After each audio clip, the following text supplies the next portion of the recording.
que es economista, especialista en Derecho y Finanzas Públicas, ex subsecretario de Hacienda y asesor senior de la Auditoría General de la Nación.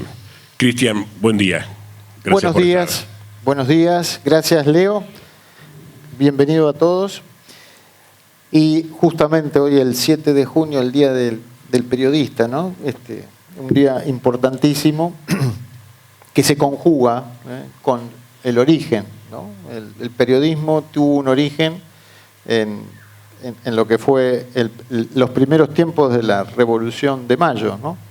Y la Gaceta de Buenos Aires, que era un medio de comunicación, entre otras cosas, que trataba de explicar lo que estaba pasando y proyectar un modelo de país. Al margen, la iniciativa a la cual agradecemos al sindicato, a la Asociación de Empleados de Comercio, a todo su equipo, a su secretario general, por la iniciativa. Y la iniciativa que hoy vamos a iniciar es un camino que va a tener dos tiempos.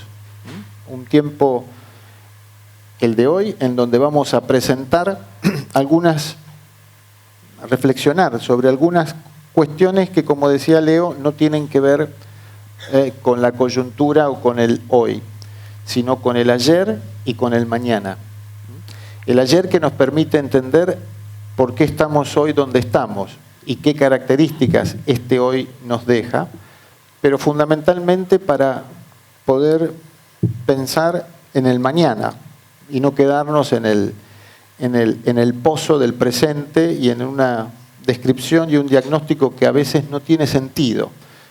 Profundizamos, esto es muy propio nuestro, de enrollarnos, y también de la época, ¿no? Vivimos en una época en donde los algoritmos nos llevan a disgregarnos y encapsularnos en pequeños corralitos, y todo el tiempo estamos dando vuelta con los que piensan igual que uno, y no podemos encontrarnos con los que no piensan igual que uno, y no nos podemos encontrar en un espacio mucho más contenedor, donde todos podemos reflexionar empática o no empáticamente, con o sin gusto y criterio. Pero la propuesta es levantar un poco la mirada y la realidad, el ojo de la realidad. Y la propuesta, decíamos, tiene dos tiempos, o por lo menos la propuesta es: hoy vamos a tratar un aspecto de esta realidad, de qué nos pasa en la Argentina, repensando un poco lo que nos fuimos dando. Una mañana de sábado es propicia para reflexionar. Vamos a arrancar con los problemas que hemos tenido en la producción, en la generación de riqueza.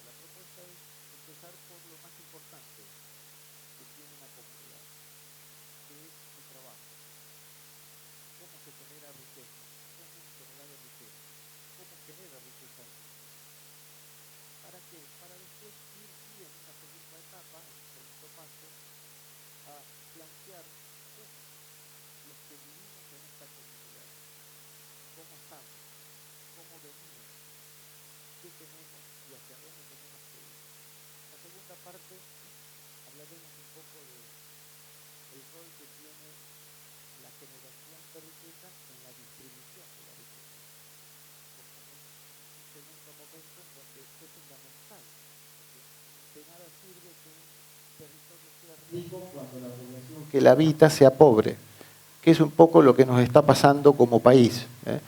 Tenemos un país rico, es rico, no es una economía subdesarrollada, es rica en recursos, pero con una población pobre, una población empobrecida. Y estas son las incoherencias a las cuales no nos podemos acostumbrar. Dejamos para el siguiente capítulo los temas ligados a la distribución y al rol que tiene el Estado en ese contexto, que es fundamental. Por eso lo estatal y lo social quedarán para el segundo encuentro. Hoy vamos a focalizarnos aquí. La siguiente placa nos pregunta o nos lleva a, si pasamos a la próxima, a las cuestiones básicas que vamos a compartir. Y la idea de la presentación no es abundar en cuestiones muy específicas, sino generalidades, como para que nos ayuden a entender las grandes cuestiones y después, si podemos y si a ustedes les interesa, preguntar para profundizar sobre estos temas. Las 4 preguntas tienen que ver con la lógica que tiene un pensamiento cuando va a reflexionar sobre lo que está ocurriendo. El camino que hemos recorrido, ¿qué caminos recorrimos?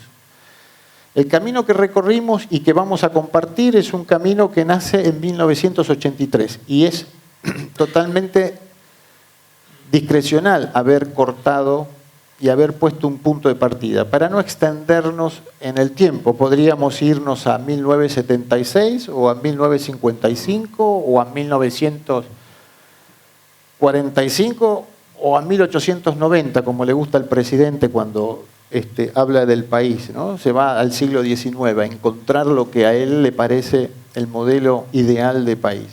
Bueno, vamos a tomar el de la democracia, que para nuestra comprensión es el periodo donde como comunidad tuvimos la posibilidad de decidir algo. Desde 1983 hasta acá, ¿qué camino fuimos recorriendo en la generación de riqueza en esta comunidad, en el país? ¿Dónde estamos parados? También es importante saber hasta dónde, cuál es el corte, hasta dónde nos llevó ese camino recorrido. ¿Por dónde va el mundo? Sería la reflexión que nos tenemos que hacer. Nos vivimos aislados, nuestra realidad está muy condicionada por el devenir de lo que ocurre en el contexto mundial y el mundo también en materia de generación de riqueza es una referencia y es fundamental para entender la política económica local.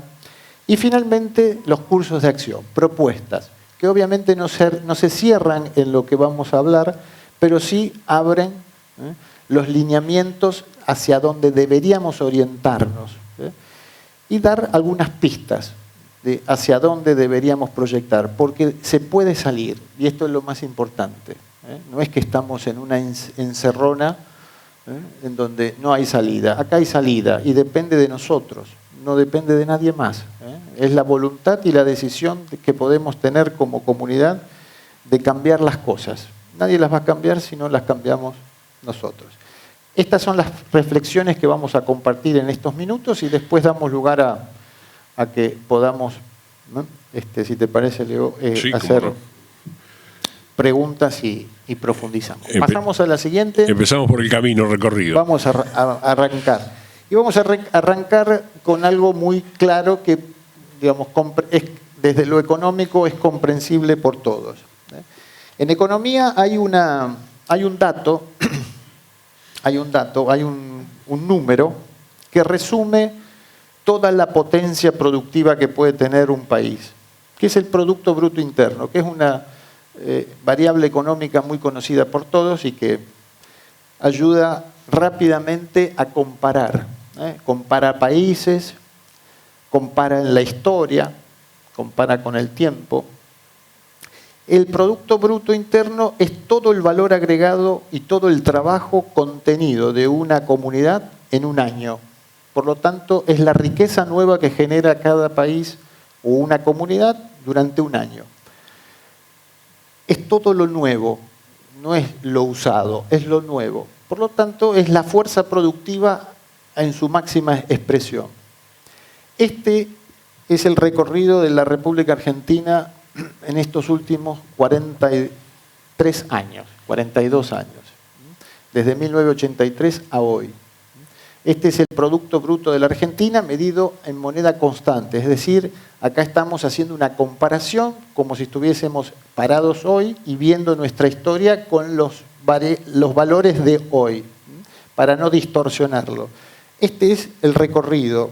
Argentina nace, la línea azul es nuestra historia productiva, en estos 40 años, en donde van viendo, hay círculos rojos que fuimos marcando, esos círculos rojos muestran las grandes crisis que hemos sufrido en estos 40 años como país. En el primer tramo va desde 1983 a 1989. El primer tramo, donde aparece el primer círculo rojo, en donde la Argentina tuvo su primera gran crisis de la democracia, que fue la crisis de la hiperinflación de Alfonsín. Para los que tienen años y canas pueden recordar lo que significó como evento económico, fue una crisis económica, una crisis social. Vamos a verlo después, más adelante, fue nuestra primer hiperpobreza que hemos tenido. Nuestra primera crisis social de hiperpobreza se va a dar en ese momento. Luego hay unos años que se van a dar en la década de los 90, finales del siglo XX, llamada la de la convertibilidad, que va a nacer en el año 2002 y en el año 91 y va a terminar en el 2001.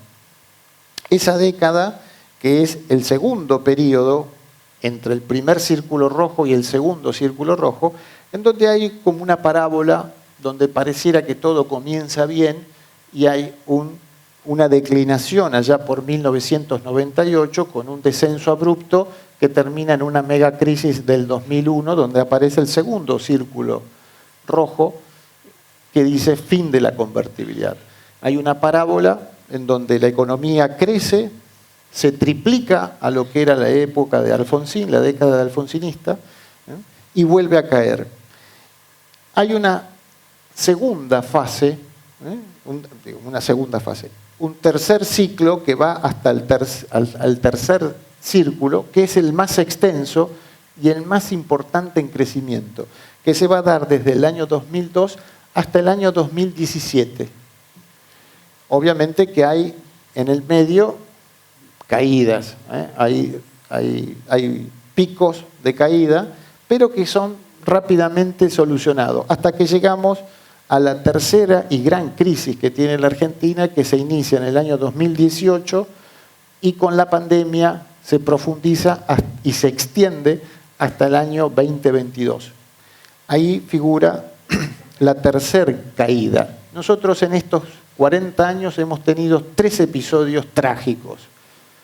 Uno provocado por la inflación, otro provocado por el desempleo y el atraso cambiario, y otro provocado por un factor combinado de endeudamiento y sanitario, inédito en la historia argentina.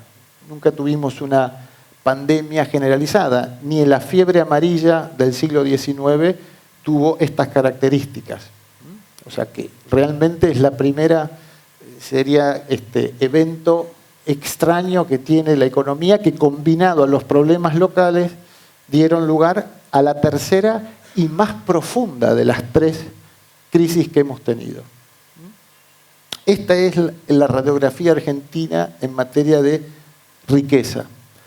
Obviamente que estos 3 periodos, estas 3 etapas, cuando uno habla de Producto Bruto, siempre tiene, y en periodos largos de tiempo, uno puede ver que estos son formas de ciclos, en donde hay expansiones y caídas. Esto es algo normal en el mundo, encontrar en muchas economías, no es algo excepcional. O sea, procesos de expansión y de caída. Lo normal es que haya una tendencia positiva. Eso sería lo esperable y lo que debería ocurrir, una tendencia positiva y no caída. Pues bien, nosotros hemos tenido momentos en donde en el 2001 llegamos al punto de partida. Volvimos a 1988. O sea, volvemos, recorremos y volvemos al punto de partida. Y este es uno de los primeros problemas que tiene la Argentina como comunidad. El aparato productivo argentino hace esfuerzos, tienen crisis, pero las crisis no los dejan en una mejor situación de la que estaba anteriormente, sino que vuelven al punto de partida. Y las recuperaciones es como volver a retomar lo que se hizo. Y estamos en un círculo en donde repetimos y vivimos como si las ardillas en un sinfín de estar siempre en el mismo lugar. Y obviamente que en 40 años la población no es la misma. Creció la población, más del 60%, pero los recursos y la riqueza que hay no crecen a ese ritmo. Y este es uno de los primeros puntos que hay que considerar. ¿Por qué la Argentina, a diferencia de otros países, cuando cae, los ciclos son tan profundos y vuelve a empezar? ¿Ven? Como un juego de la oca donde se vuelve a dar el inicio. Una primera hipótesis es, bueno, ¿cuáles fueron los elementos que dinamizaron esos periodos? ¿Qué combustible usó la economía para funcionar? En la época de Alfonsín, en los años 80, era el mercado interno. No había mercado externo. El mundo estaba en una crisis post-petróleo, endeudada, donde dependíamos y Argentina venía de la guerra de Malvinas, con lo que implicó las medidas de cancelación que tuvo la Argentina después de Malvinas en materia de cortar los créditos internacionales, el financiamiento, el suministro de algunos recursos estratégicos, etc., hizo que la economía viviera de lo nuestro exclusivamente. Por eso marcamos mercado interno como para referir cuál es el rol protagónico en esa época. En la convertibilidad se dio una situación exactamente opuesta a la anterior. En la convertibilidad vivimos explicando la actividad productiva al ritmo de los mercados internacionales. Esa parábola demuestra el ritmo de demanda externa. El mercado externo explicaba lo que pasaba en el país. Obviamente, por la característica que tuvo el plan de convertibilidad, era una respuesta natural. Si dependíamos o el problema eran los mercados externos y el tipo de cambio, la convertibilidad, el 1 a 1, buscaba resolver el tema de que los dólares entren por el comercio exterior y por la cuenta capital. Y eso es lo que hizo que la economía tuviera un excelente inicio hasta el año 95, 96, y después comenzara a mesetarse y a caer, cuando el mundo empezó a tener complicaciones financieras internacionales. O sea, depender de los mercados externos exclusivamente nos llevó a chocarnos en el 2001. Tequila, una serie de acontecimientos internacionales lo explican. Y volvimos al punto de partida. Recién en el 2002, cuando se deja atrás la convertibilidad, se especifica la economía, se va a dar el mayor periodo de expansión de la historia democrática argentina, que nace en el 2002 y termina en el 2016. En realidad, en el primer trimestre del 2017, que fue el periodo de mayor bonanza que tuvo la Argentina en los últimos 40 años. También con algunos momentos de retracción, pero rápidamente resueltos, hasta llegar al techo. El techo de la República Argentina se va a dar en el año 2017, techo que todavía no se volvió a lograr, y estamos en el 2025. Hace 8 años que llegamos a nuestro techo productivo, caímos y estamos tratándolo de romper ahora. Esto es lo que hace que nuestro sistema esté siempre dando vueltas como una noria sobre un eje y no logre romperlo. Nosotros estamos tratando de volver al punto de partida, no crecer, sino volver a recuperar lo que perdimos. Eso es el punto donde estamos ahora. Esta línea nos permite ubicarnos en el tiempo para entender las caídas y las recuperaciones y por qué en esta última etapa no se dio por el mercado externo exclusivamente, ni se dio por el mercado interno exclusivamente. La característica distintiva que tuvo con los dos periodos anteriores es que las dos cosas funcionaron. Teníamos un mercado externo favorable, pero el mercado interno estaba vital. Por eso, el periodo de mayor expansión, el combustible vino de dos fuentes distintas y pudo funcionar el sistema. La Argentina funcionó muy bien cuando los dos tanques que abastecieron la economía estaban a full. El mercado interno y también el mercado externo. No negándolo, sino complementariamente. No se puede entender la economía argentina sin el mercado interno. No hay posibilidad de crecimiento sin el mercado interno, pero tampoco se puede crecer solamente con el mercado interno. Se necesita la actividad y el comercio exterior. De ahí que la explicación es, bueno, si necesitamos el comercio exterior, ¿qué cosas podemos pensar en eso? Y si necesitamos la actividad interna, ¿qué cuestiones tenemos que preservar y dinamizar para que la economía interna se mueva? Pasamos a la siguiente placa. Esta es la más explicativa de todas. Acá está el resumen de la historia de la riqueza argentina. Este es un ejemplo. Este es un ejemplo, y vamos a usar algunos otros más, de datos de la realidad, datos duros que provienen, así como el Producto Bruto, son datos indiscutibles, no hay, no hay controversia de qué se está diciendo, todos hablan y saben qué significa. Este es otro dato duro que proviene del Censo Económico Nacional del año 2020. Esto es un trabajo. En realidad, esto es una serie, ¿no? Para que lo entendamos y presentemos, esta es una serie que muestra la Argentina desde 1895 a hoy, de los censos nacionales económicos. Desde el primer censo económico nacional de 1895 hasta el último censo del año 2020. Y tomo un solo dato. Es muy curioso, si uno tiene posibilidades y les interesa hurguetear la historia, ver el censo nacional de 1895, Santa Fe era la primera provincia productiva argentina. Santa Fe era mucho más como economía y como proyecto industrial y productivo, era mucho más importante que la provincia de Buenos Aires en 1895. Era la señera en términos productivos. Es muy bueno ver cómo la historia nos fue llevando hacia lugares que no fueron los que uno imaginó. En 1895 había en el país 23.700 fábricas. 23.700 fábricas en 1895, para entender un poco el modelo productivo.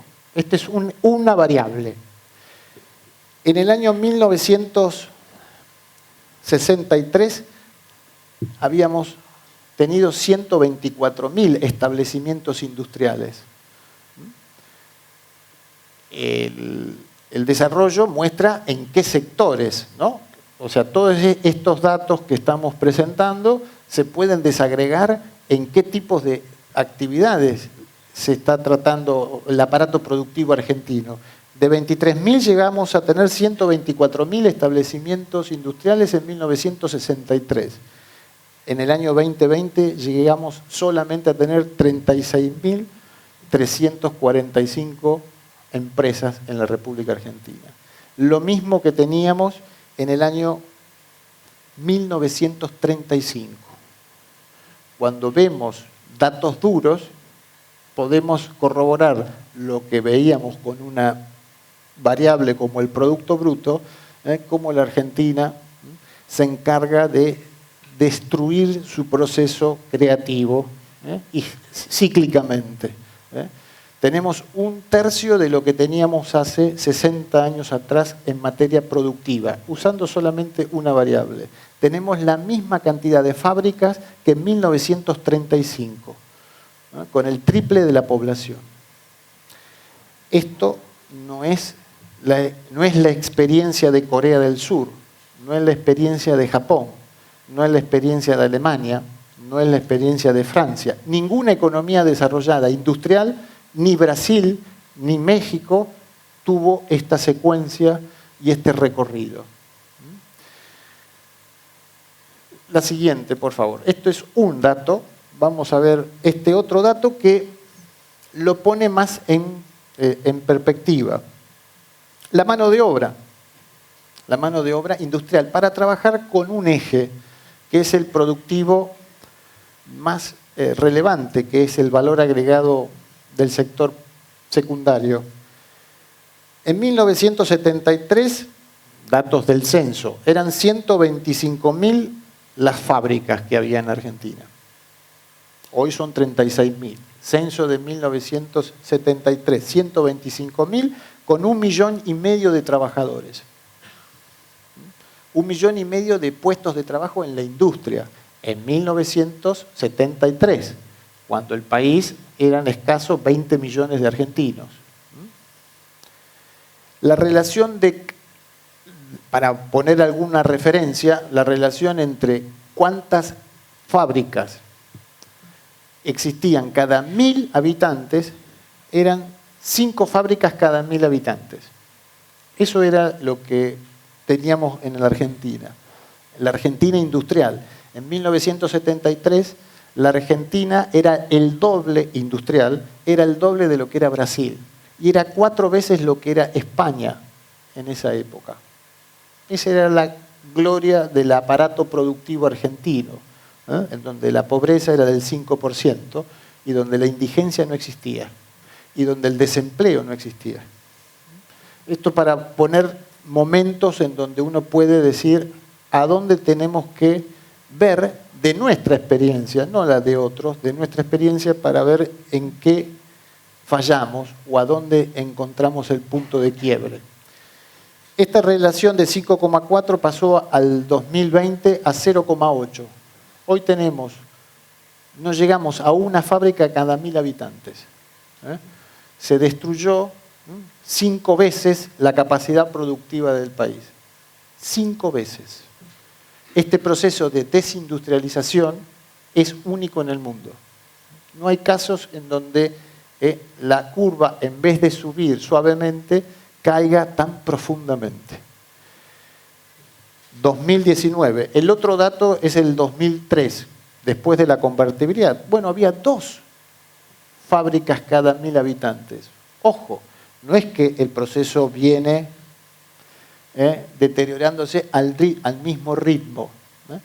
Entre el 2003 y el 2019 no hubo creación de industrias, hubo destrucción de industrias. Que esto también es importante encontrar explicaciones de por qué los ciclos son tan fuertes, las caídas son tan fuertes y volvemos siempre a perder todo lo que hicimos. Estamos perdiendo masa muscular. Entre el 2003 y el 2020 perdimos la mitad de nuestro aparato productivo en términos relativos y de población. Ahora, perdón, ese es un dato demoledor, Cristian, porque la creencia es que es un periodo político dedicado justamente a fortalecer el aparato productivo, pero en los números, sin embargo, no se puede. Y más teniendo en cuenta que después del 73 hubo un golpe militar, nada menos, que se encargó claramente de destruir el aparato político, pero acá ya en democracia no se pudo regenerar, eso es lo que llama la atención. No se pudo regenerar. Lo único que se pudo sostener son los puestos de trabajo. Claro. Es lo único que se pudo sostener. Ahí sí van a ver que tenemos en la industria los mismos puestos de trabajo de hace 30 años. Los datos de 1993. No en la cantidad de establecimientos. Cuando arrancó la convertibilidad había 90.000 fábricas en Argentina. Hoy hay 36.000, un tercio, con mucha más población. Sí se conservó los puestos de trabajo. Claro. Sí se conservó. Lo que están mostrando es que también hay las empresas y las unidades productivas que quedan no son pequeñas, tienden, ya después vamos a ver que en la generalidad y en los promedios se pierde. Hay pocas grandes empresas y muchas pequeñitas empresas en esas 36.000. Este es otro dato duro, y la idea de mostrar la industria es porque Rosario era la capital nacional de la industria. Esta región se caracterizaba por 3 orgullos: su industria, su puerto y su ferrocarril. Hoy Rosario, ciudad, no tiene industrias, no tiene más puertos, la ciudad, ni tiene más ferrocarril. Estas 3 cosas sí la tienen Cataluña, sí la tienen Ámsterdam, la tiene Rotterdam. Cuando uno ve otras experiencias en el mundo, los países desarrollados, es mentira que tiene que resignar a esas cosas para ser grandes. Rosario las tuvo y las 3 las perdió. Rosario pavimentó sus vías férreas, puso parques y edificios en sus puertos, ¿no? Y transformó sus industrias en espacios habitacionales. Modificó su régimen de propiedad del suelo y expulsó la industria a otros lados. Es un fenómeno. También el urbano... Se convirtió en ciudad de servicios, entonces, se reconvirtió en eso. Dejando, no es que el modelo... Es mentira que el modelo era excluyente. Claro. Barcelona es ciudad de servicio y es ciudad de puerto y es ciudad de logística. Es mentira que se tenga que dejar algo afuera. Se ha optado por esto. Y estas son las consecuencias. Digo desde el punto de vista del local porque uno es rosarino y siente en estas cosas mucha cercanía, de que esto... digamos, algo pasó, no es algo casual. Son decisiones tomadas como comunidad. La siguiente, estos son datos nacionales, ¿no? Esto ya para ir cerrando el primer globo y ir encarando la presentación que va, digamos, después la vamos a profundizar en mayores detalles cuando vayamos a las preguntas.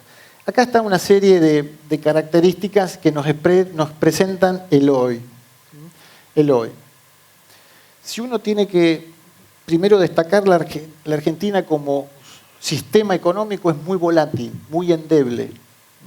Es como una sociedad y una economía que cualquier tormento, viento fuerte, la desbarata. Y esto tiene que ver o porque los mercados externos o porque las condiciones internas hacen que cualquier cuestión nos lleven puestos rápidamente. Destruyamos puestos rápidamente, tengamos problemas de desempleo y tenemos, vamos a ver más adelante, problemas de pobreza.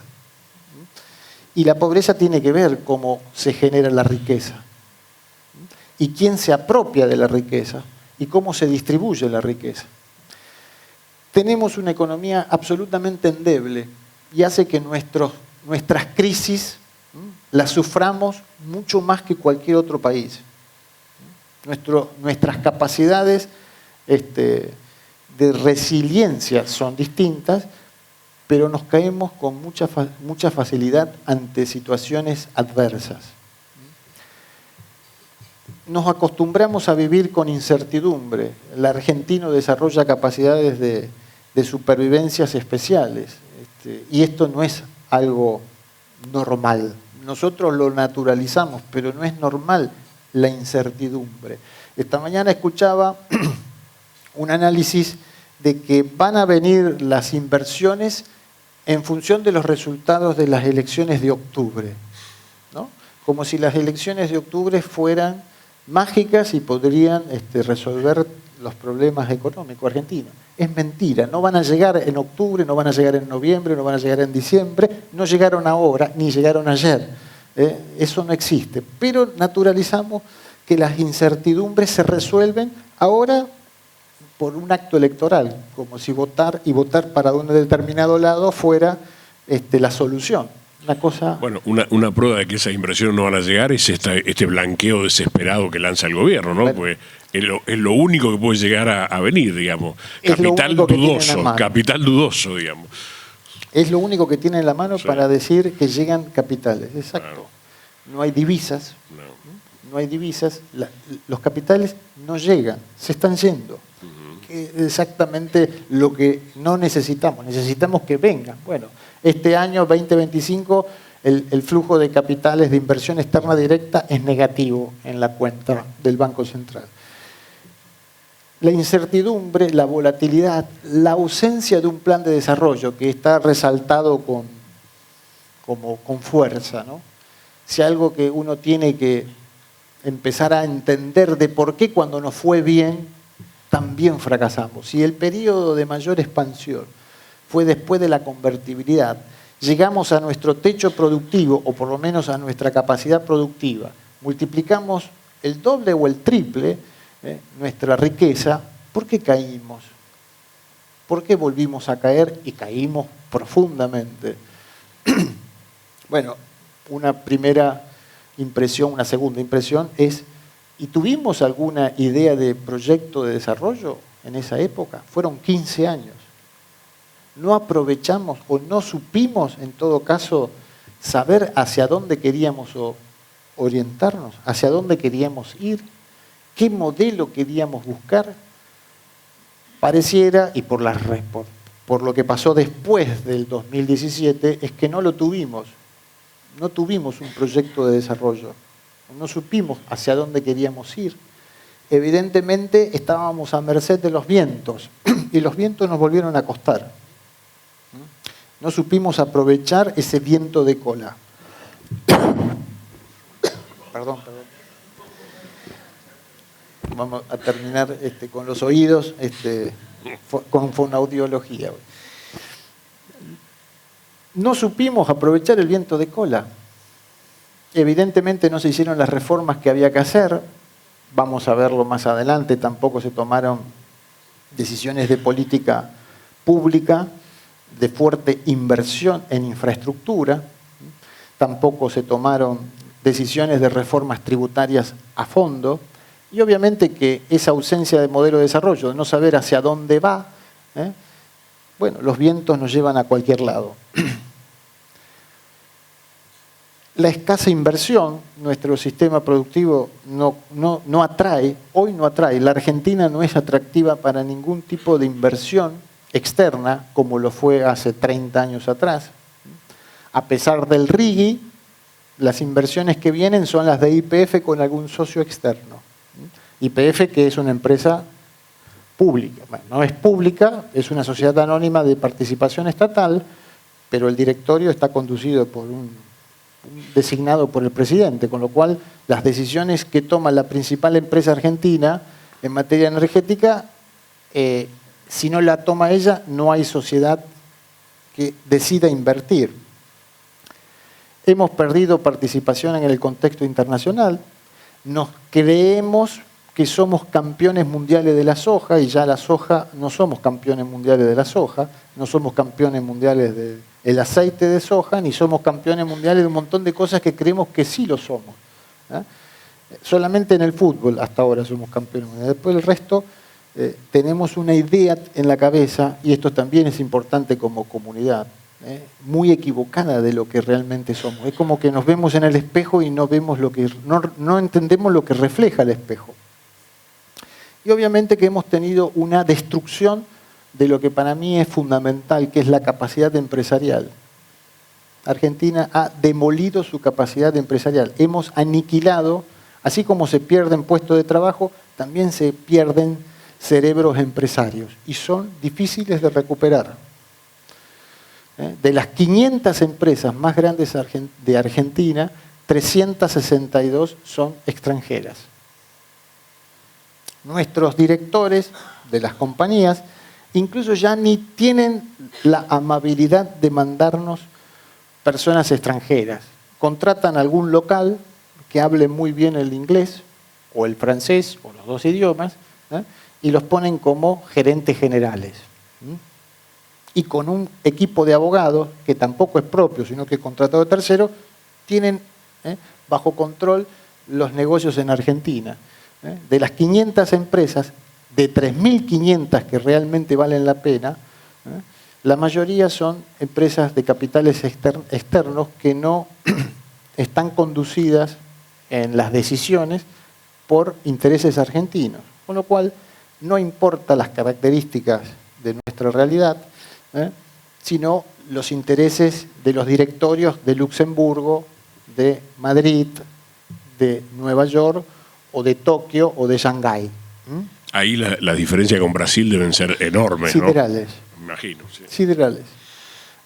Y esto habla, bueno, si a la ausencia de políticas de desarrollo de largo plazo se le suma la pérdida de uno de los principales recursos, que es el capital empresario, bueno, se explica por qué nuestra economía se está primarizando, se está desindustrializando, se está reduciendo a lo que hoy es Guatemala, El Salvador, economías primarias.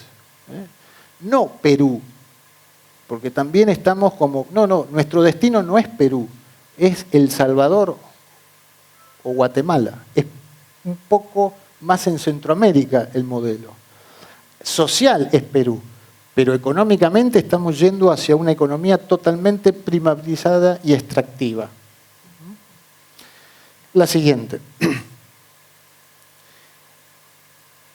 Yo esta placa, si pasamos a la siguiente, la voy a explicar con esta para avanzar. En la próxima. Este es un dato muy interesante. Esta es la realidad. La placa anterior explica la cantidad de argentinas que conviven en una sola. Y esta es la distribución del ingreso de la Argentina. La voy a juntar. En la placa anterior, la idea es mostrar, nuestro país no es uno, son 3 en 1, como si fuera una mamusca. Hay 3 países que cohabitan.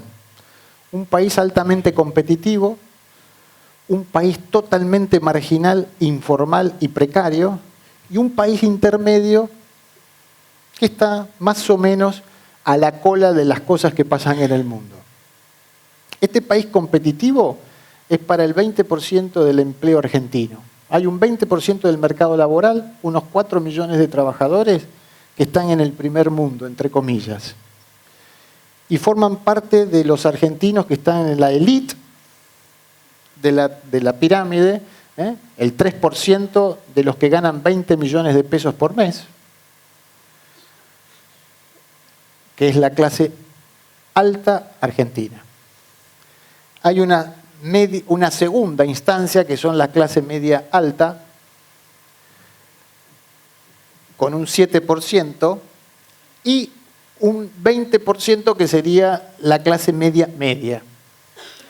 Desde la clase media media, que gana 7 millones de pesos, hasta la clase alta, que gana 20 millones de pesos, esa parte de la sociedad peruana, que es el 30%, es la que explica los fines de semana largos, las salidas al exterior. Hay 6 millones de argentinos que se movieron en estos primeros 5 meses del año afuera.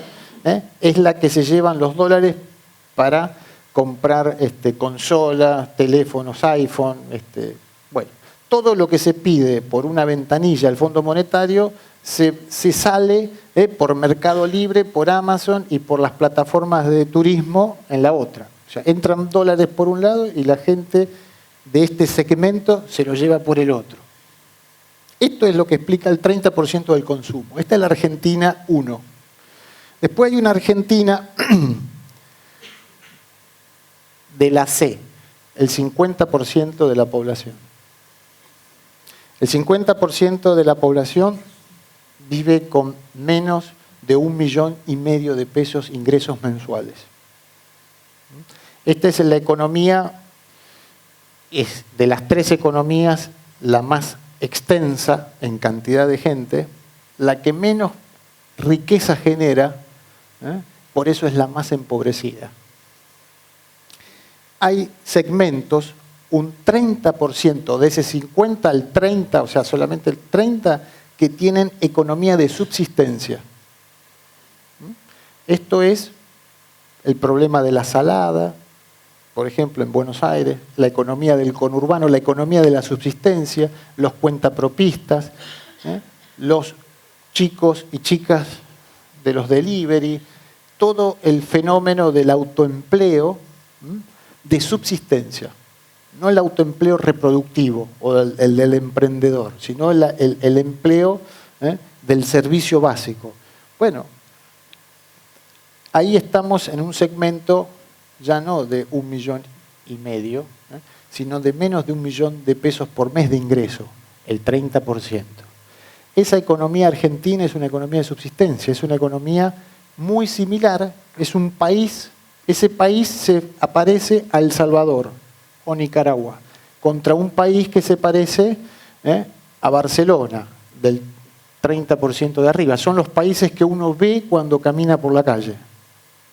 Las contradicciones. Ya no es una sociedad como lo era hace 50 años, donde las divergencias no existían. No sé si a ustedes les pasa, pero en Rosario como ciudad se ha dado un fenómeno en los últimos años que se ha ido mucha gente de la ciudad. No cualquier gente. Hay alrededor de 60.000 personas de la clase más alta que se fueron de la ciudad. Se fueron físicamente de la ciudad, no espiritualmente, no, se fueron físicamente, no están más, no caminan por acá, no caminan más, evitan venir hasta con los autos por acá. Acá digo en el centro, no estoy hablando de... O sea, este es un fenómeno que después se traduce en un problema social o sociográfico, ¿no? De cómo nos estamos, con quién estamos conviviendo. Porque esto se expresa en otros consumos, en otras pautas de vida y en otras fracturas sociales, ¿no? Esto lo vamos a dejar para más adelante, pero quería visualmente mostrar dónde estamos parados como país.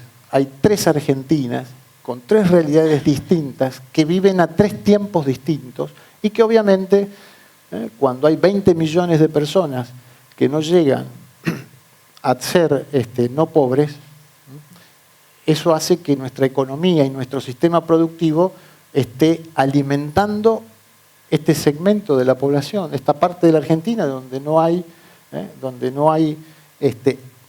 se le puede dar una respuesta igual a la otra.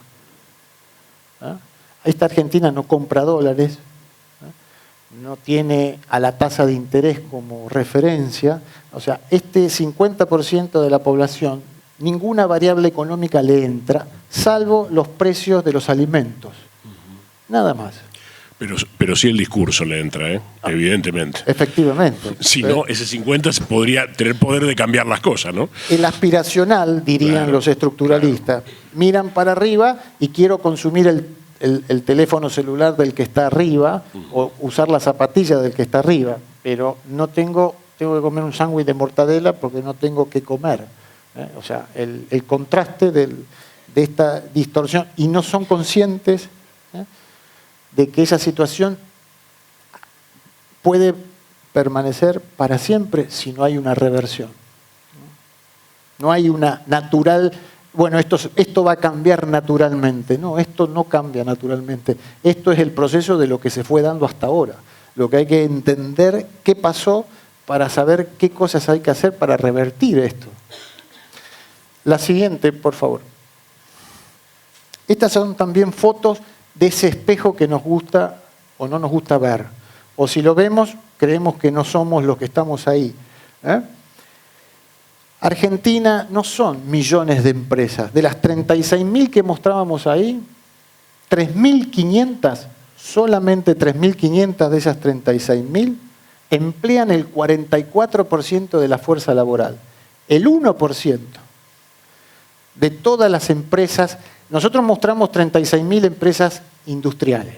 Argentina, además de las empresas que se dedican a la industria, tiene empresas que se dedican al sector primario y al sector terciario, bancos, compañías de seguro, supermercados. Bueno, cuando sumamos todas ya no son 36.000, son un poquito más de 36.000. ¿Cuántos son? Unos 250.000.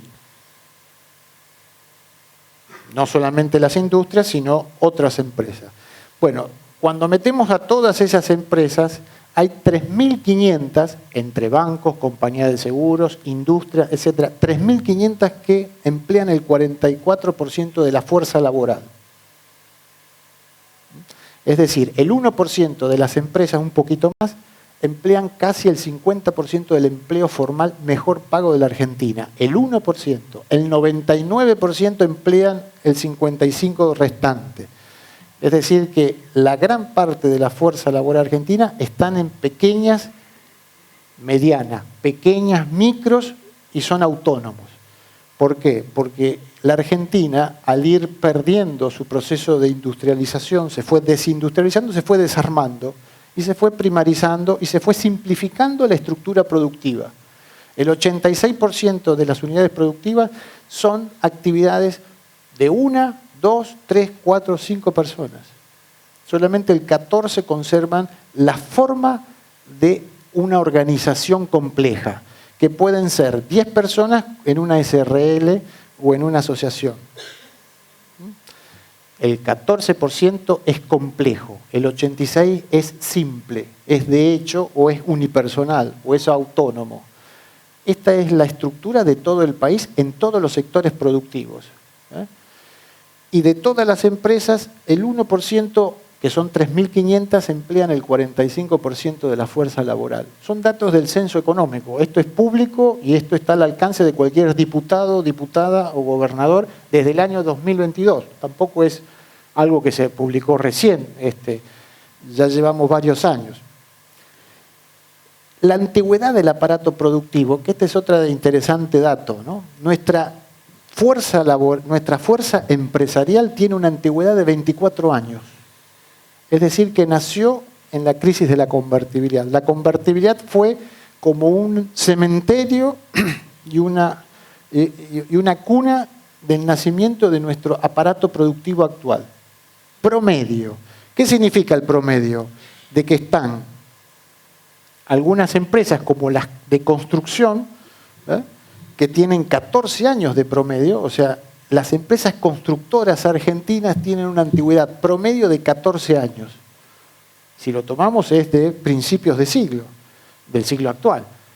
Y hay los sectores más viejos tienen un promedio de 31 años.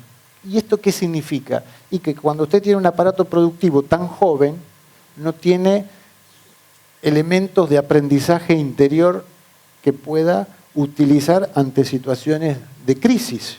Le falta experiencia. Cuando usted tiene un aparato productivo que nació en el año 2023, 2003 o 2004 y hoy se enfrenta a una crisis, no tiene el conocimiento y la reserva que tiene una organización cuando tiene 50 o 100 años de historia, como tienen los países desarrollados, o como es normal en el mundo, que vayan acumulando años de experiencia. Nosotros al ser joven, entre comillas, destruimos y construimos, no vamos acopiando capital de gestión en las mentes de los empresarios que trabajan acá. La siguiente. Este es el espejo de lo que hoy estamos. Vimos el camino, dónde estamos, el mundo hacia dónde va. Acá es simplemente mostrar una pincelada de lo que es. Hoy vamos al mundo. ¿En qué está el mundo? Obviamente que en una era en una época de interconexiones, es algo bastante obvio decir, bueno, ya sabemos, porque no hay noticia en el mundo que nosotros no la conozcamos al instante, efectivamente. Hoy podemos decir, no hay ninguna novedad que no la sepamos, como sí pasaba hace muchos años atrás, donde las novedades había que ir a buscarlas para conocerlas. Hoy ya la tenemos al alcance, pero las ponemos acá como para identificarla. La industria, nosotros estamos viviendo en lo que se llama la cuarta revolución industrial. La primera fue la de la máquina a vapor en 1789. Esa fue la industria 1.0. Hoy estamos en la industria 4.0, que es la industria de la Internet de las cosas, en donde los procesos productivos se mueven por algoritmos globales, en donde las empresas tienen plantas, totalmente automatizadas y en cuestiones de segundo adecúan la producción en el lugar del mundo que necesiten. Industria 4.0 es una industria que nace a principios del siglo XXI. En Argentina estamos en la versión 3.0, la que nació en 1990. Dicho esto, como para poner, la 3.0 nació en 1990. La 2.0 nació antes de la Primera Guerra Mundial. Y la .1 nació en el siglo XIX, siglo XVIII. Vamos viendo que los procesos cada vez se hacen más cortos. Bueno, el mundo hoy está viviendo una revolución industrial, que es el reshoring, en donde incorpora tecnología, algoritmos en todos los procesos productivos. Esa es la industria hoy, la tecnología incorporada a los procesos productivos en forma total. Digitalización, sabemos de qué estamos hablando, la ausencia total de papel, incluso en la moneda, están desapareciendo el uso de moneda papel en el mundo, y esta es otra realidad que ya nosotros la empezamos a entender de hace 3 años a esta parte, después de la pandemia. Se deja de usar hasta el papel para imprimir moneda, y todo es virtual. El mundo mutó hacia una digitalización total. Los servicios se prestan, sí, pero a distancias. La deslocalización productiva, servicios que se prestan, médicos que atienden, psicólogos, son muy buenos y baratos los psicólogos españoles, que atienden a pacientes argentinos. Servicios médicos, servicios profesionales, montones de egresados de la Universidad de Buenos Aires, contadores, son contadores para algunas de las empresas que operan en Argentina, por ejemplo Price Waterhouse, que prestan servicio para las pymes agropecuarias de New Orleans. Y trabajan a las 3 de la mañana, 4 de la mañana, en Buenos Aires, prestando los servicios para liquidar impuestos de los chacareros norteamericanos. Exclusivamente. Tienen divisiones completas nuestras empresas acá en Argentina de profesionales de contador dedicados a liquidar impuestos exclusivamente a ciudadanos norteamericanos. O sea, conocen más las leyes tributarias americanas que la Argentina. Obviamente no se matriculan en Argentina, cobran en criptoactivos o en dólares en cuentas afuera. Esto es un ejemplo. Los servicios a distancia, la deslocalización es una de las características del mundo actual. Prestar servicios de todo tipo, medicina, la Argentina tiene 4 quirófanos robotizados. Brasil tiene 100 quirófanos robotizados. ¿Qué son los quirófanos robotizados? Poner al paciente en la camilla y que el médico lo opere desde Houston con un brazo mecánico en ese quirófano. Ninguno está en Rosario todavía. Los 4 están en Capital Federal, para variar. Los servicios a distancia hablan de otro fenómeno mundial, que hay que comprender. El comercio electrónico ya está comprendido. Es una realidad que hay que entender, que la actividad comercial está mutando hacia plataformas. Y esto, digamos, el e-commerce es uno de los paradigmas en el mundo, en donde los centros físicos de las ciudades se transforman en galerías de exhibición, en donde no hay vendedores, hay solamente vidrieras que muestran cosas que después se van a comprar por otro lado. Esto es la Quinta Avenida en Nueva York, que vio a la ciudad reconvertirse, no ya en comercio, sino en exhibición de productos comerciales. La siguiente, por favor. Este es un cuadro muy interesante que ayuda, el panorama mundial tampoco es para que nos desaliente, sino para que nos llame a entender cómo son hoy las sociedades que le están yendo bien, porque no es que todos están mal. También habría que hacer alguna aclaración de cuando se habla de un país desarrollado, ¿qué es un país desarrollado en el siglo XXI? Porque uno tiene esas categorías del siglo XIX o XX, en donde cree que todas las cosas funcionan bien en todos lados del mundo. No, digamos, en un país desarrollado puede haber convivencia como tenemos nosotros, de distintos países, ¿no? Pero la experiencia muestra esto. ¿Qué muestra? Que acá están todos, en este gráfico lo que se representa es la formalidad laboral y la capacidad de generar empleo que tiene la formalidad laboral en el sector que está. Si tenemos acá, vamos a usar el puntero, acá tenemos la construcción, que es una actividad con baja formalidad laboral y con baja capacidad de generar empleo indirecto. Es decir, los que trabajan en la industria, pero esa industria no genera más puestos de trabajo, muchos más en otras.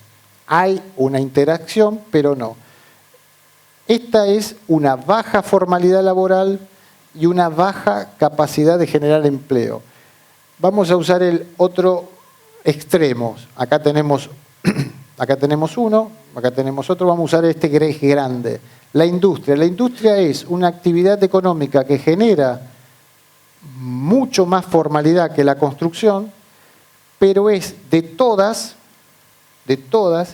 la actividad que más genera empleo indirecto, es decir, la que más moviliza la cadena productiva. La industria genera empleo indirecto, además de la actividad industrial, en sí es la que más de todas las que existen generan cadenas de valor hacia atrás y hacia adelante. Proveedores,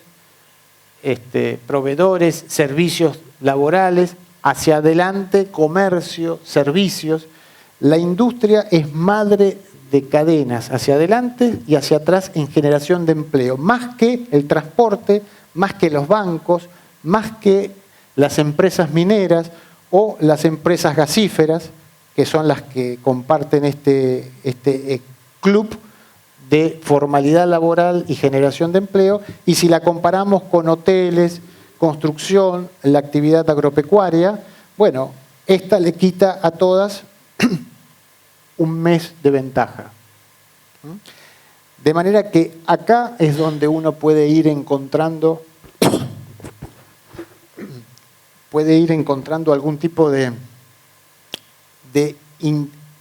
tercera respuesta a estos planteos. Para llegar un poco a la conclusión, y ya adelantándome, ya vamos terminando.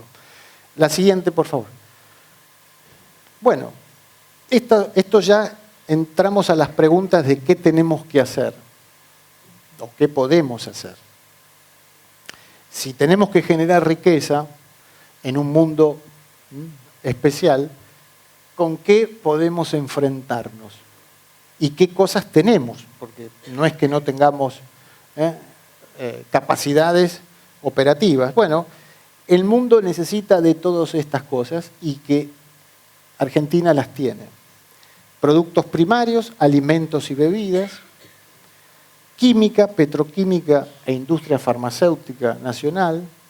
Argentina tiene caucho y plástico que el mundo necesita. Acá están todos los derivados, que es lo que importa. Si la actividad productiva más impactante es la industria, bueno, la industria, los productos químicos, petroquímicos se transforman en benceno, vitaminas y derivados, hormonas, albúminas, compuestos orgánicos, vacunas, pinturas, fungicidas, desodorantes, shampoo. Todos estos son derivados de la industria química que Argentina puede producir y tiene capacidad productiva y tuvo, que esto es lo más importante, capacidad en el pasado. En caucho, en metalmecánica e industria automotriz, no solamente la industria automotriz conocida, sino también la autopartista, motores, válvulas, bombas, máquinas agrícolas y autopartes, etc. Y otros productos industriales, como el caso de la de la industrialización del cuero, el papel, el cartón, la madera, los textiles, los vidrios, la industria argentina tuvo en estos segmentos un rol protagónico en el pasado. Estos 5 ítems son actualmente identificados como las oportunidades de generación. Pero lo importante, y esta es la penúltima placa, si podemos compartir, es esto. La idea que quisiéramos focalizar, y con esto vamos cerrando, es lo que debería orientar o quedar aclarado que para generar riqueza tenemos que incorporar valor agregado a nuestros recursos. Esta es la moraleja más importante que podemos resaltar en esta primera jornada. ¿Por qué? Porque si nosotros exportamos el gas natural de vaca muerta, que está bien, nos estamos perdiendo todo esto. Si exportamos gas líquido, como el presidente está ahora haciendo acuerdos para llevarse el gas en formato de bombonas en barcos, que no van a ser ni nacionales, ni va a haber puerto, ni va a haber planta compresora de nuestro gas, sino que simplemente lo van a trasladar en caño, lo van a poner en barcos que lo van a licuar, lo van a transformar en líquido y lo van a comerciar en el mundo. Ese precio, 115 por tonelada, si lo traduciríamos en polietileno, la industria petroquímica, esa tonelada de gas se transformaría en 115 en $1.550 la tonelada.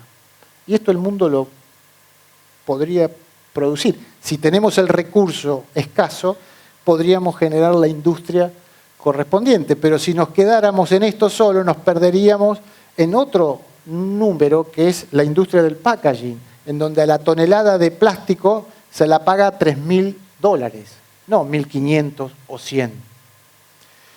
Esta relación de a mayor incorporación de valor agregado, la misma tonelada se va multiplicando por muchas veces, es lo que explica el gráfico anterior. La industrialización, la incorporación de valor agregado, lo que genera es más puestos de trabajo en todas las cadenas productivas. Si esto lo tomamos en el gas, lo podemos ver en esta industria, la de los electrodomésticos.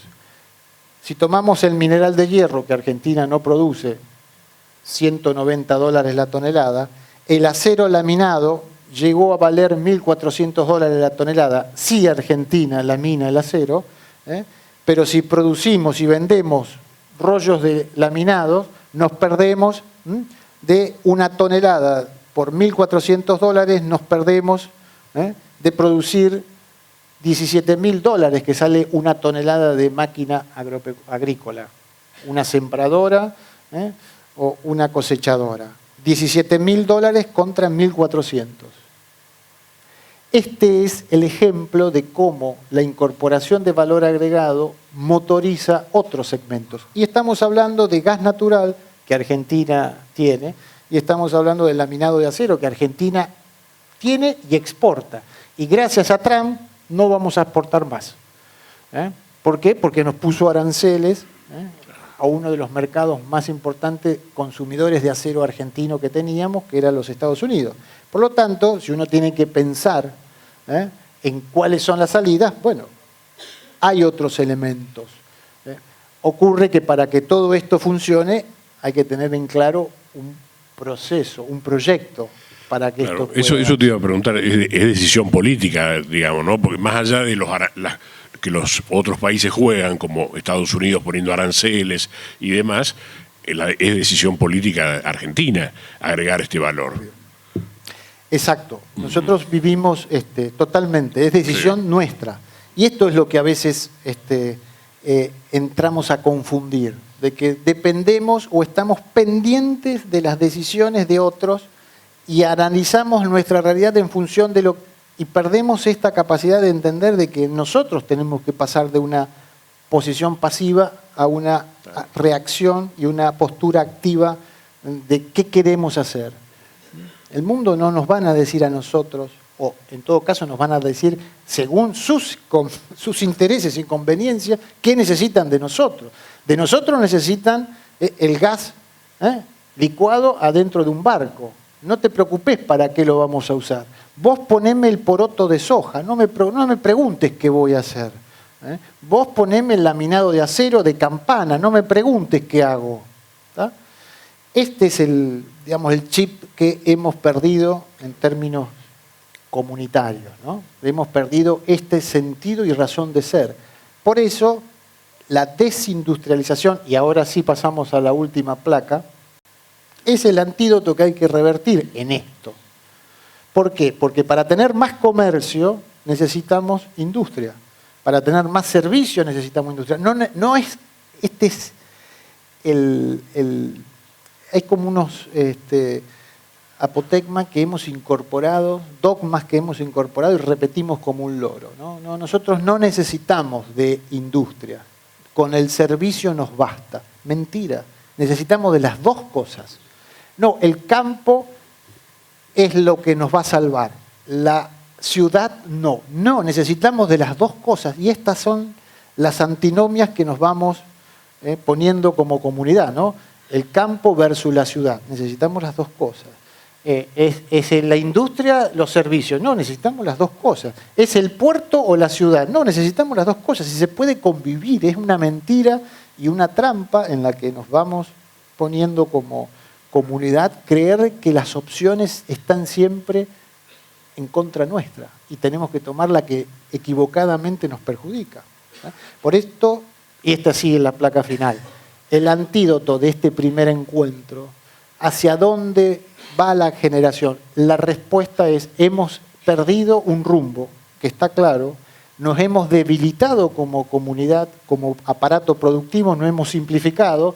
Para volver a regenerarlo necesitamos recuperar esto. Si no, no va a ser jamás posible volver a tener una economía y una comunidad relativamente estable, vivible, en donde las cosas vayan para adelante y no para atrás.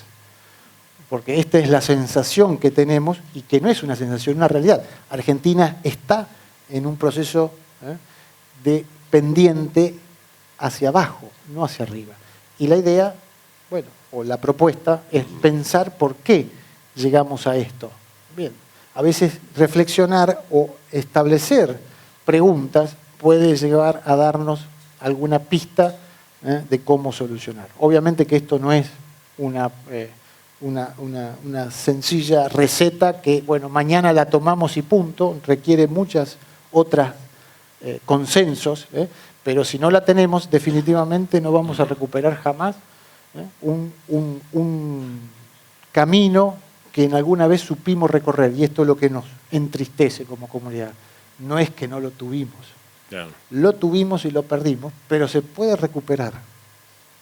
Se puede recuperar y está como comunidad nosotros qué queremos hacer. Hasta acá llegamos con esta primera parte de este encuentro, que después vamos a seguir más adelante sobre cómo estamos nosotros arriba de esta montaña de riqueza, cómo está nuestra comunidad. Pero ya entendemos un poquito algunas claves de cómo se fueron dando los movimientos en estas épocas. Gracias, Cristian.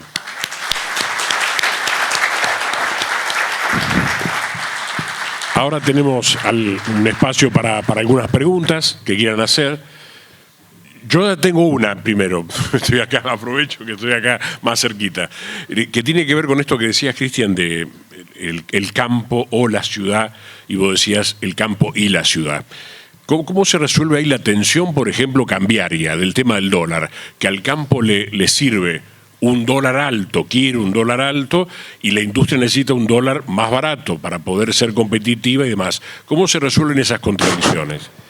Bueno, nosotros vimos ahí algunos tiempos o algunas épocas en donde, esto también es interesante, Argentina somos una comunidad en donde pareciera que nuestra historia, o nacimos ayer y hace 10 minutos que queremos encontrar. En nuestra recorrida histórica vamos a ver que tuvimos momentos en donde la cohabitación de campo y ciudad fue posible. Claro. En el año 2003, 2004, 2002, 2003, 2004, 2005 se pudo cohabitar. ¿Cuál era el tipo de cambio? Era altísimo. Era altísimo. Pero ¿cómo se había estructurado? Faltaron otras decisiones a tomar, pero había algunas pistas.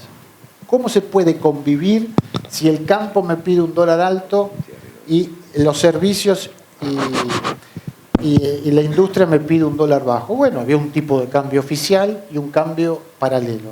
Llamativamente eran muy parecidos y no había cepos. No había cepos, ningún tipo de cepo. Todo el mundo podía comprar la cantidad que quería y vender la cantidad que quería. La industria producía y le alcanzaba, y los servicios y el campo también. ¿Cuánto valía ese dólar en el año 2004, 2005 a valores de hoy? 2.800 pesos. Si lo tuviéramos que trasladar en el tiempo, el dólar era 2.800. Le servía al campo, le servía a la industria. Las retenciones era el mecanismo que nos hacía de amortiguadores. Las retenciones y los aranceles eran los mecanismos que nos ayudaban a proteger a la industria y a fomentar, a proteger la industria y a fomentar la industrialización desde lo cambiario, y al campo obligarlo a industrializar sus exportaciones. ¿Qué pasaban con las retenciones? Las retenciones eran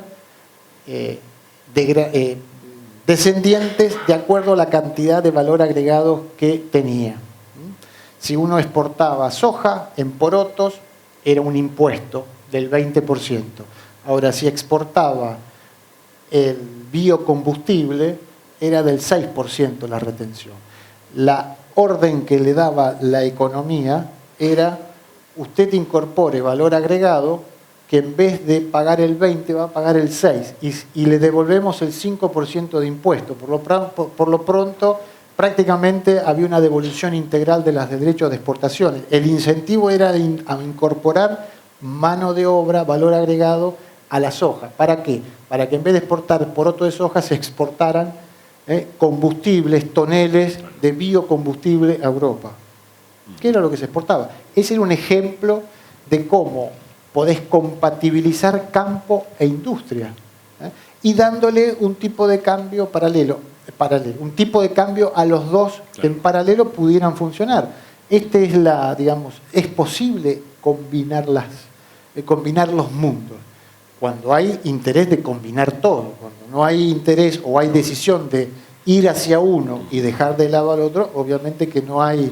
Esta respuesta es otra, ¿no? Es la que tenemos ahora, por ejemplo. Había una pregunta por allí, sí. ¿Qué tal?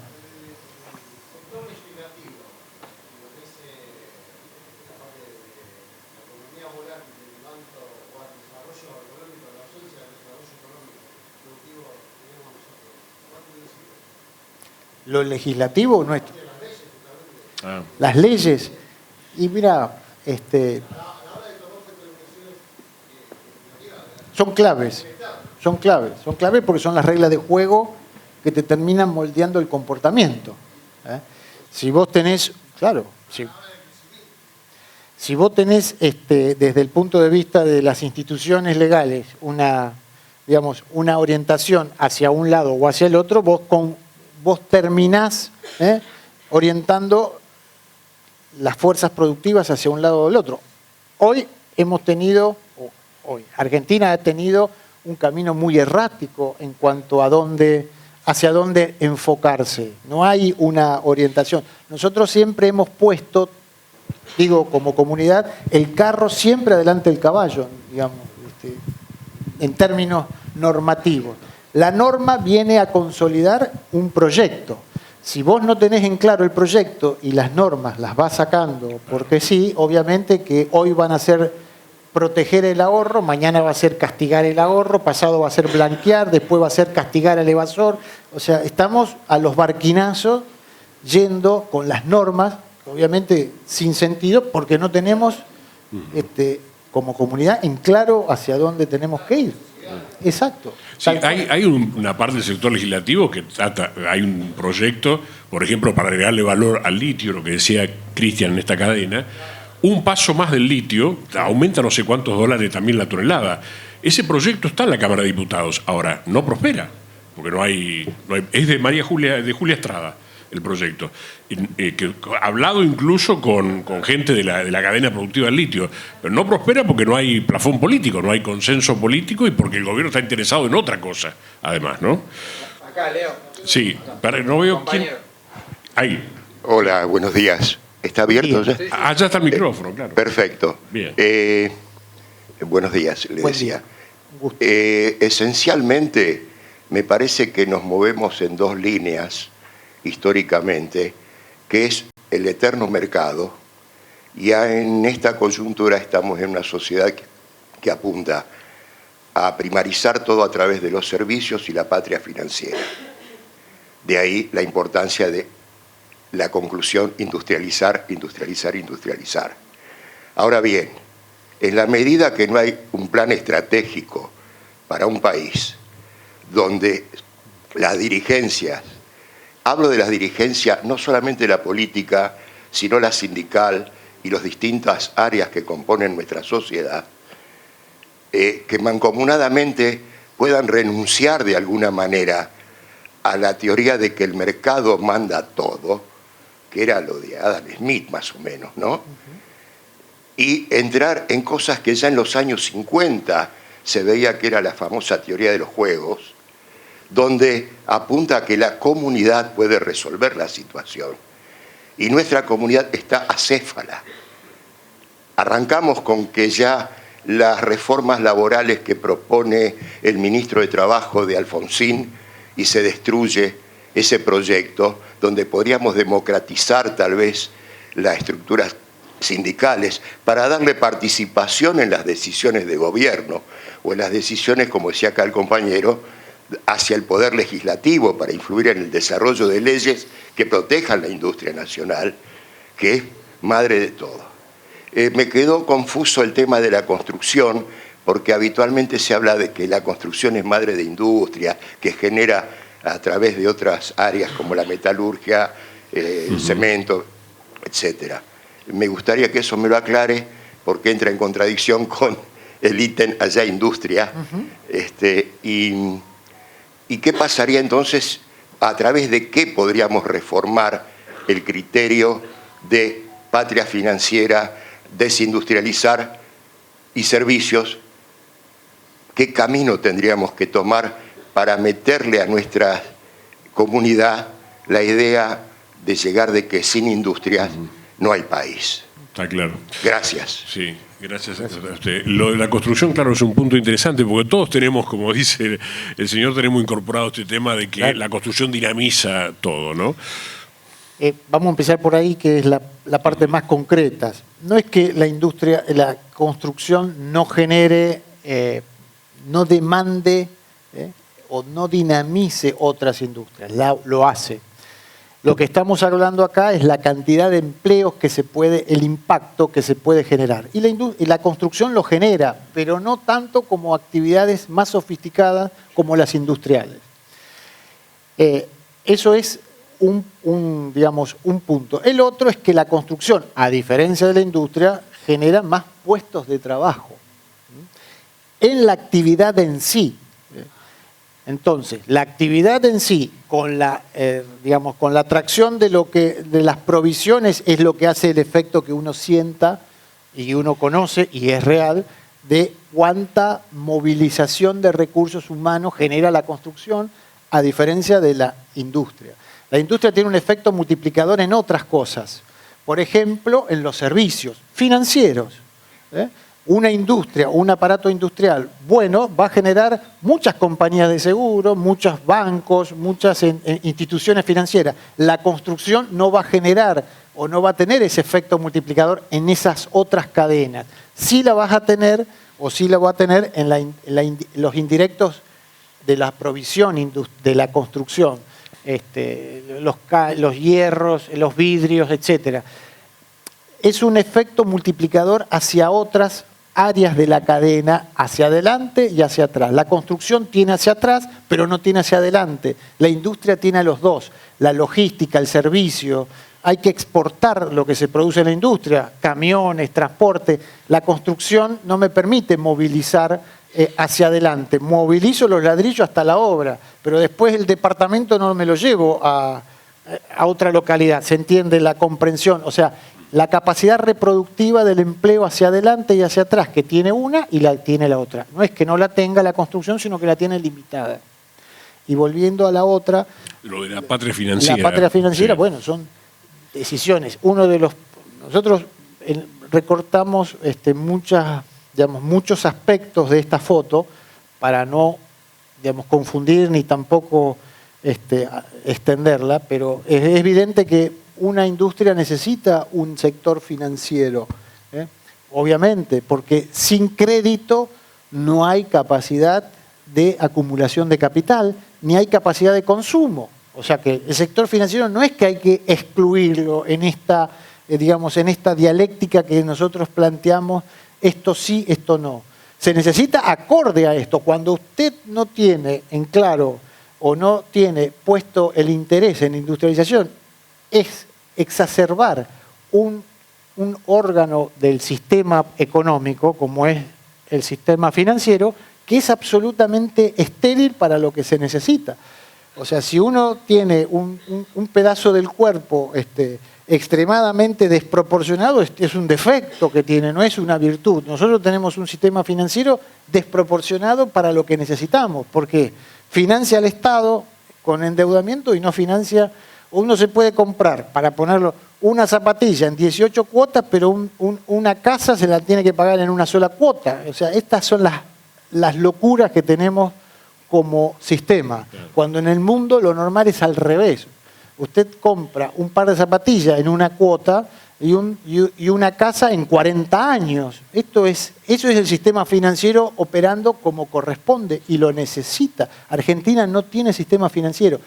Este es otro ejemplo de dogmas que tenemos. La patria financiera en realidad es la patria endeudadora, lo que, de lo que tenemos que hablar. Nosotros necesitamos un sistema financiero acorde a nuestra realidad y muy importante, no atrofiado y orientado hacia otra cosa que no es la producción, es la especulación misma por la especulación. ¿Sí? No. Entiendo. Totalmente. Claro, está claro. ¿Había alguna otra pregunta por acá? Bueno, la verdad, muy buena la exposición. Muchas gracias, Cristian. Yo hace poco vengo recorriendo, conversando con algunos industriales. Estuve en Rafaela, en la fábrica SLP, Sergio Luis Peretti, que producen bicicletas, produce muchísimo para todo el país.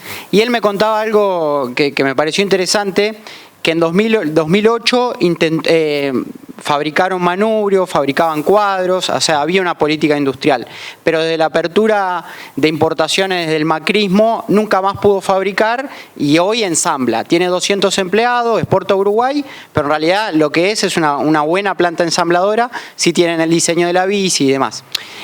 Mi pregunta al respecto, porque el tipo me decía, mira, en el rubro bicicleta hoy con los chinos no puedes competir. O sea, no tiene nada que ver lo que era China en 2008 con lo que es China hoy en 2025. Aunque yo quiera volver a fabricar manubrio y cuadro de bicicleta, no voy a poder porque competitivamente quedo atrás. Entonces, me parece también interesante y me gustaría escuchar tu opinión respecto a ese escenario geopolítico donde China se convirtió en una locomotora industrial que a través de la logística y una capacidad increíble logró bajar los costos e inundar el mercado mundial de productos a muy bajo costo y cada vez mejor calidad. ¿Cómo se hace resolver eso? Porque muchos te dicen, en realidad no hay que apuntar a todas las industrias, sino agarrar ramas industriales donde Argentina tenga trayectoria y capacidad, no sé, por ejemplo, reactores nucleares, industria aeroespacial o lo que sea, y apuntalar ese tipo de industrias, porque ya con industrias más clásicas, pienso en la industria peronista, ¿no? Automotrices, bicicleta, armamento, lo que sea, vos ya te quedaste atrás respecto a esta locomotora que es China. ¿Qué opinión tenés al respecto? Y nada, porque me parece que es una encrucijada respecto al desarrollo, o bien subir la tasa y llevar un proteccionismo feroz para cuidar esa industria, pero al mismo tiempo elevar los precios. Bueno, no sé, me gustaría escuchar la opinión en ese sentido. Una respuesta rápida ya la acabas de decir al final. Es la que, digamos, es la misma pregunta que se hizo Donald Trump hace un par de meses, un tiempo atrás en la historia, cuando entendió que hay cosas que no estaban funcionando bien. Ellos tienen por lo menos resuelto cuál es su proyecto de país, ¿no? Y se dijo, acá no estamos siendo consecuentes con lo que fuimos. La respuesta de Estados Unidos hoy es la primera parte de tu respuesta. O sea, hoy el mundo, cuando se enfrenta ante estos mismos problemas, las herramientas a las que echan mano son las que tradicionalmente el mundo le aporta, que es la protección en determinados niveles.